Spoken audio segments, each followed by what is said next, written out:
Itu masalah yang dihadapi oleh umat Israel. Saya di sini tiap hari makan mana? Saya kepengen makan daging. Di sini kudu sih, di sini sempat sih, ngomongnya tak sering. Bapak Musa kalau itu kepengen daging. Kepengen daging. Besok kue bakal makan daging. Pulau kan Mesir malah seorang pulau makan daging. Itu sing sopan. Ini bakal sopan. Kenapa? Misalnya kita akan mau tutup-tutup itu. Saya aku kepengen makan daging. Jadi kok gak menang daging, kok pengen aku kok bawa aku pakai bulu, gak melot koki. Jadi di padang gurun, padang belantara, suasana panas kita bisa membayangkan Bapak Ibu. Oh, lanang lo tambah ihar, aku wedok, masih aku ini lo tambah bisa Bapak Ibu. Kepengen makan daging. Itu masalah yang dihadapi umat Israel. Jadi inginnya kebutuhan perut dipenuhi, kebutuhan yang lain juga dipenuhi. Beda dengan Musa, Bapak. Musa itu seorang pemimpin. Tentu masalah yang dihadapi itu semakin kompleks. Masalah makanan, masalah apa lagi? Masalah dicaci maki, dilolokno. Biasa dihadapi Musa. Sampai kalau kita melihat di ayat tadi Musa itu sabar. Tuhan kenapa? Itu toh bukan anakku, tetapi engkau menyuruh aku untuk memangkunya. Lebih baik mati saja. Musa itu hampir putus asa, Bapak, putus asa. Karena memikirkan keberadaan umat Israel yang begitu banyak. Coba bayangkan, pelaku untuk persediaan ini ada. Itu tidak ada Musa. Banyak pikiran itu yang dihadapi oleh seorang pemimpin. Tetapi apa yang terjadi Bapak Ibu? Kalau kita melihat dari ayat-ayat selanjutnya, Tuhan itu pasti memberikan suatu solusi Bapak Ibu. Kalau keinginan rakyat Israel kepengen daging dipenuhi oleh Tuhan dengan datangnya pulih. Tuhan memberikan solusi bagi umatnya. Apapun kebutuhannya itu dipenuhi. Begitu bagi Musa yang hampir putus asa. Tuhan Bapak Ibu memberikan solusi kepada Musa. Ini lapor putus asa. Dapat Tuhan. Coba kamu pilih 70 orang yang kamu anggap sebagai tua-tua dan disedari di antara rumah. Itu yang kamu pilih. Itu nanti yang membantu kamu di dalam memimpin rumah. Dan ini memberikan gambaran kepada kita apapun masalah yang dihadapi bangsa Israel diberikan solusi oleh Tuhan. Kembali kepada kita yang hadir pada saat ini, Bapak Ibu. Bapak Ibu tentu punya masalah. Sebagai orang tani, masalahnya air pupuk terpenuhi. Sebagai Bapak Ibu majelis pasti punya masalah. Di kawasan atau beli pakai denyak besok, kalau balik, waktu pergi. Sehingga Bapak Ibu kalau hubungannya dengan persembahan Allah boleh tak sama pikir itu Indonesia orang yang enak Joko kagak masalahnya beda, masalahnya Pak Solo itu ya Bapak Ibu dibandingnya dengan enteng sepertinya gereja kelompok terus bernyanyi bersekutu memberikan persembahan pulang kalau ini jenisnya Pak Solo oleh Bapak Ibu majelis pikirannya ada, memikirkan umat karena beliau ini adalah seorang pemimpin. Tetapi semuanya itu Bapak Ibu apapun masalah yang kita hadapi baik secara pribadi maupun secara organisasi pasti diberikan solusi oleh Tuhan. Itu inti. Bapak Ibu dan saudara-saudara yang dikasihi Tuhan, kalau kita melihat di dalam kitab Yakobus pasal 5 ayat 13 sampai 20. Di situ penggambaran bagaimana keberadaan umat pada waktu itu. Banyak sekali pergumulan masalah yang dihadapi oleh umat Israel pada waktu berada di tanah Israel, dianiaya, disiksa, apalagi banyak muncul ajaran-ajaran yang berbeda dengan ajaran Yesus, banyak ideologi-ideologi yang berbeda dengan ajaran Yesus. Ini menimbulkan suatu ketidaknyamanan. Ini menimbulkan suatu yang bisa mempengaruhi keimanan seseorang. Itu kondisi yang dihadapi umat pada waktu itu. Di balik penderitaan yang dialami walaupun secara psikis, Bapak Ibu, ada suatu tuntutan kalau kita membaca di dalam kitab Yakobus pasal 5 ayat 13 sampai 20. Kalau kita membaca di dalam kitab Yakobus pasal 5 ayat 14-15 yang begini bunyinya, kalau ada seorang di antara kamu yang sakit, baiklah ia memanggil para penatua jemaat supaya mendoakan dia serta olehnya dengan minyak dalam nama Tuhan. Dan doa yang lahir dari iman akan menyelamatkan orang sakit itu, dan Tuhan akan membangunkan dia.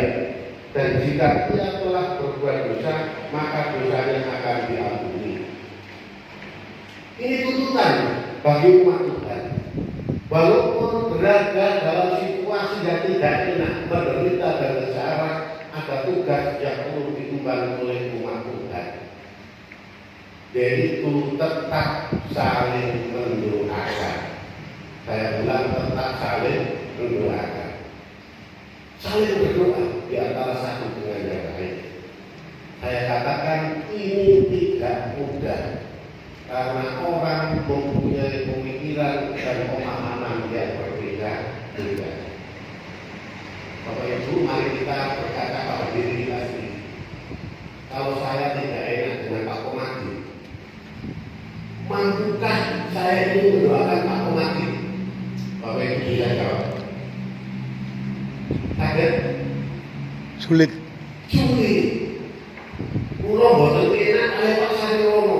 Mergo mari ngomongin kasar gak enak. Bisakah saya mendoakan Pak Saryono? Kaget? Boten sangat susah Bapak Ibu. Di dalam situasi tidak enak itu sebagai umat Tuhan kita dituntut untuk saling mendoakan. Berarti pikiran-pikiran negatif yang menyangkut orang lain sedapat mungkin itu harus kita hapus dari diri kita. Jadi orang Kristen gak enak ya Bapak Ibu. Enak waktu itu masih otak dimusuh kok alasannya itu kasih. Untuk didengar sampai apa caranya orang ini bisa sadar. Terus kalau kita melihat di dalam ayat 16 Bapak Ibu disebutkan, karena itu hendaklah kamu saling mengaku dosamu dan saling mendoakan supaya kamu sembuh. Doa orang yang benar bila dengan yakin didoakan sangat besar kuasanya. Kalau kita melihat ayat 16 ini Bapak Ibu, di antara kita sebagai orang Kristen kita harus saling mengakui. Ulang kita harus saling mengakui. Bapak Ibu, ini saya ingin takon penjenengan. Jadi saya ngejong nih, waktu Kristen ini lagi, kita sih waktu Kristen, Kristen nih, lo ingin takon, ada di antara Bapak Ibu yang hadir pada saat ini yang berada di ruangan ini, ada yang tidak tahu dengan temannya, dengan saudaranya, menurut tidak tahu. Saya tidak. Saya tidak.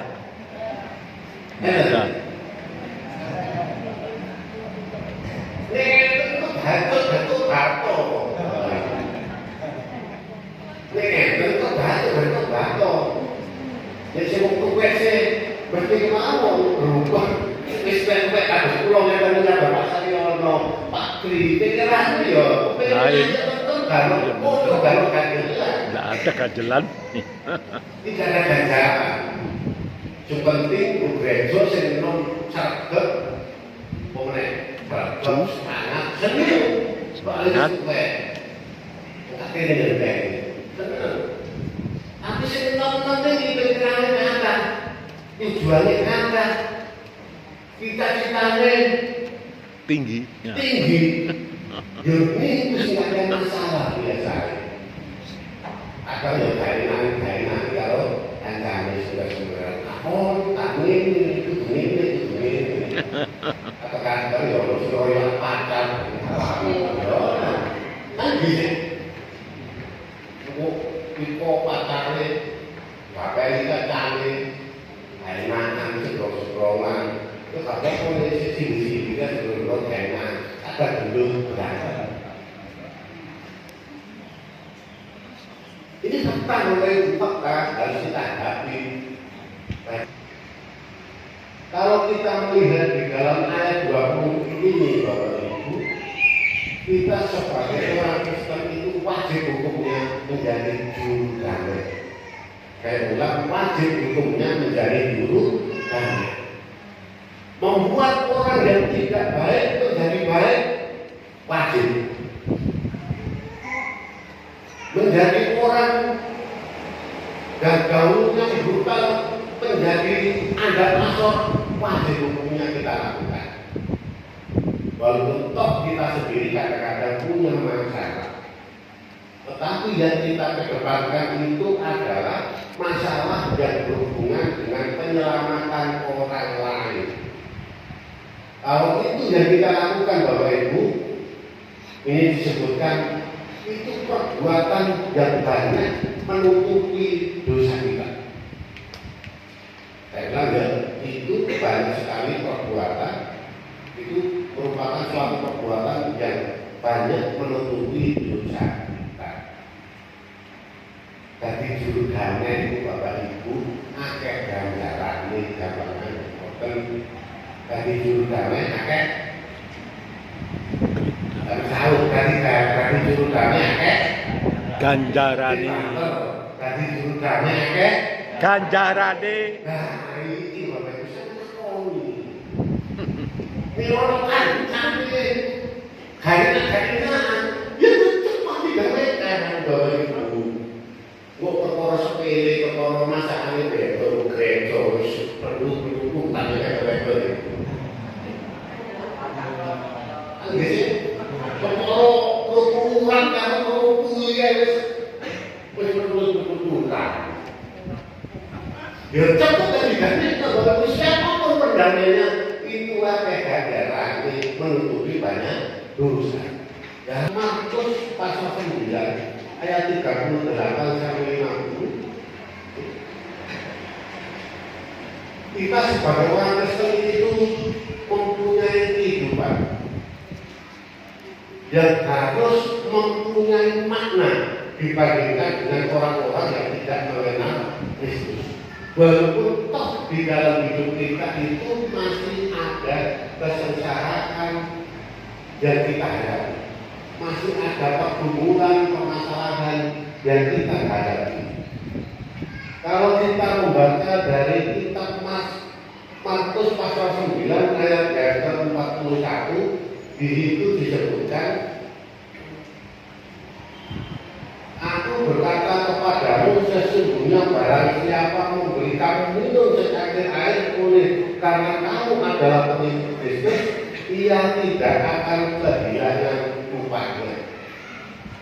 Bapak Ibu dan saudara yang dikasihi Tuhan, orang Kristen yang baik itu adalah orang Kristen yang harus memberikan makna tersendiri, memberikan makna tersendiri bagi orang lain. Bagaimana orang Kristen yang baik? Kalau kita melihat di dalam ayat yang ke-41 itu, orang Kristen yang mau berani dan jujur mengakui keberhasilan dan kebaikan orang lain. Kelihatannya sepele, tetapi sulit dilakukan. Kadang-kadang kita sebagai orang Kristen itu kalau ada orang yang berhasil di dalam melakukan kebaikan di dalam hati kita, pikiran kita terbesit suatu kebencian yang kecil. Kok aku sih berhasil? Kok ini berbuat? Ada seperti itu. Tidak hilang kalau orang itu berbuat baik. Adanya kok aku sih berbuat baik. Itu manusiawi, sering ada di dalam hidup kita. Tetapi kalau kita melihat di dalam kitab Markus pasal 9 ayat 41 ini, kita semua kita menjadi sebagai orang Kristen ini wajib hukumnya untuk menghargai orang lain. Di zaman saat ini itu Bapak Ibu, dan orang Kristen itu juga oleh menghasut. Kalau ada orang itu baik, katakan baik. Kalau ada orang tidak baik, katakan tidak baik. Tetapi apa yang terjadi pada anak murid itu berbeda Bapak Ibu. Itu kalau dulu, kalau belum gawe sampai ya.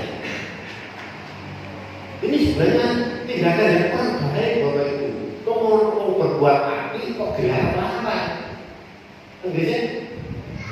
Lalu ini berlaku bagi hidup kita, kadang-kadang kita seperti itu. Yang mulai sekarang ya harus kita jauhi sikap-sikap yang seperti itu. Kadang-kadang ya apa yang dilakukan oleh para murid itu mempunyai tendensi yang kurang baik. Pengen film kawin Gusti Yesus. Nah kita kalau hidup bergereja kecil pengaruhnya, kalau di luar di kantor kadang-kadang sulit Bapak Ibu. Pengen munggah catatan itu loh, kalau baru sering hari atau dan sebagainya itu biasa terjadi. Sehingga pikiran yang baik hilang. Tetapi orang Kristen yang baik itu orang Kristen yang mau menghargai kalau ada orang yang berbuat baik. Terus ayat yang ke-50 Bapak Ibu berbunyi demikian.